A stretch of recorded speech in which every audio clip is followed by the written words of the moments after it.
Tak ako krutosť znížila Kristových mučiteľov pod ľudskú úroveň na podobu satana, tak tichosť a trpezlivosť vyvýšila Ježiša nad ľudskú úroveň a dokázala jeho príbuzenstvo s Bohom. A vyzlečujúc ho oddeli ho šarlátovým plášťom a upletúc korunu z trnia, položili mu ju na hlavu a k jeho pravej ruke dali trstinu a kľakajúc pred ním posmievali sa mu a hovorili: nech žije kráľ Židov, a napľujúc na neho vzali tú trstinu a bili ho po hlave.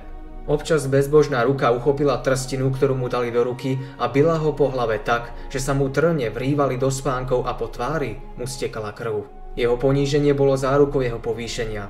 Krvavé kvapky smrteľného zápasu, ktoré stekali po ranenom obočí a na bradu, boli zárukou jeho pomazania olejom plesania za nášho veľkňaza. Keď Pilát dal Ježiša zbičovať a vystavil ho posmechu, nazdával sa, že tým v ľuďoch prebudí súcit. Dúfal, že tento trest im postačí. Možno bude uspokojená aj zlomyselnosť kňazov.